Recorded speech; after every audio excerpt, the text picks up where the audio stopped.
we go.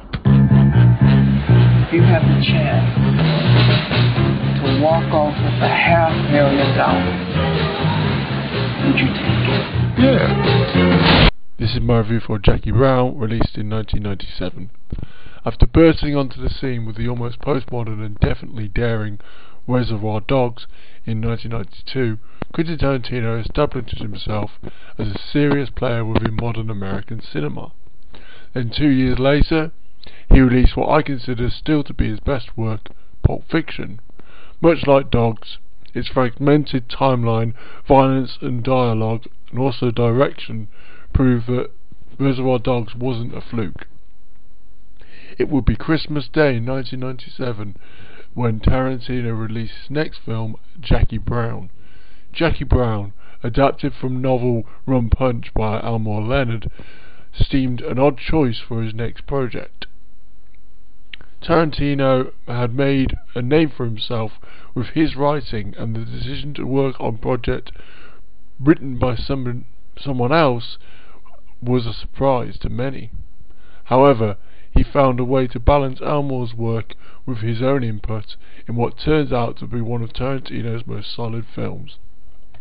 By solid, I mean, unlike Reservoir Dogs and Pulp Fiction before it, which could be argued that they were more style over substance, Jackie Brown delivers its strengths from its characters and lets them tell the story.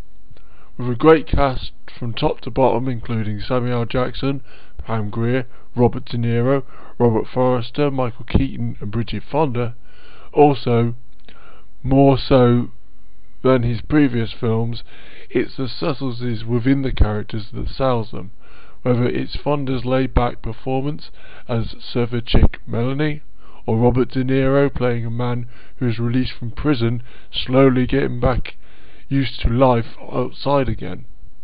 Another standout performance comes from Michael Keaton, who shines in this film.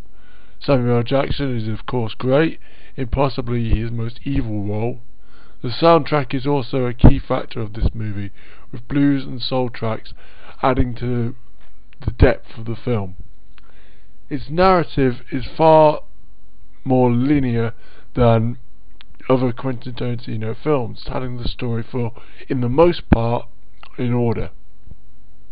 Some complained about this, and yes, I can see where they are coming from.